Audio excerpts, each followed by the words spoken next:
चलिए इस वीडियो में हम राहुल का इलाज कैसे होगा इसके बारे में बात करते हैं। तो अगर आपको कोई संक्रामक रोग हो जाए तो उसको ठीक करने के दो नियम होते हैं।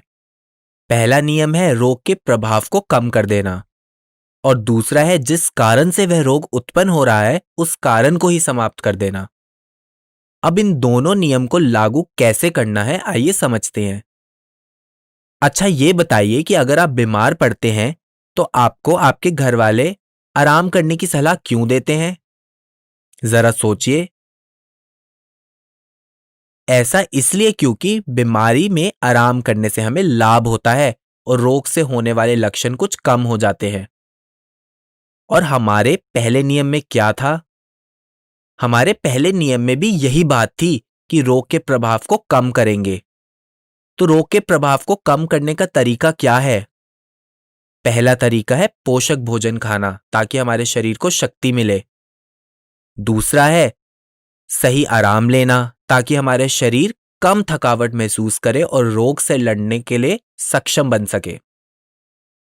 तथा तीसरा है ऐसी दवाई लेना जिससे दर्द या बुखार जैसे लक्षण कम हो सके।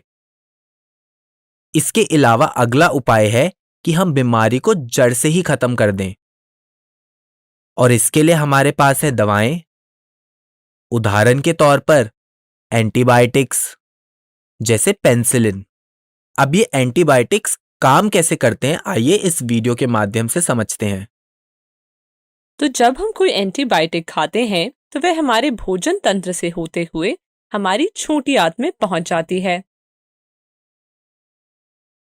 फिर अगर हमारे शरीर में कोई बैक्टीरिया उपस्थित होता है तो वह उसे पकड़ लेती है।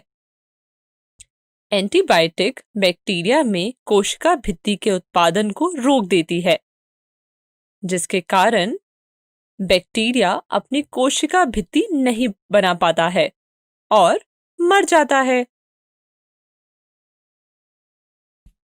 और बिल्कुल इन एंटीबायोटिक्स की तरह अलग अलग प्रकार के संक्रामक सूक्ष्म जीवों को मारने के लिए हमारे पास और बहुत प्रकार की दवाइयां हैं। जैसे वायरस को मारने के लिए एंटीवायरल। और ये दवाएं अपने काम में विशिष्ट होती हैं। मतलब एक एंटीबायोटिक दवा से सिर्फ बैक्टीरिया को मारा जा सकता है, ना कि किसी वायरस को। और क्या आप जानते हैं एक एंटीवायरल दवा को बनाना एक एंटीबायोटिक दवा के मुकाबले ज्यादा मुश्किल है। ऐसा इसलिए है क्योंकि वायरस हमारे शरीर की मशीनरी का इस्तेमाल करके खुद को चलाता है और इसी कारण एंटीवायरल दवाइयां द्वारा उसे पहचान कर मार पाना मुश्किल है।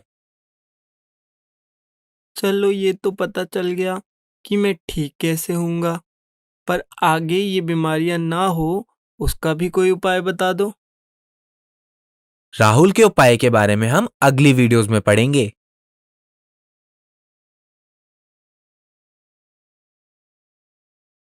धन्यवाद।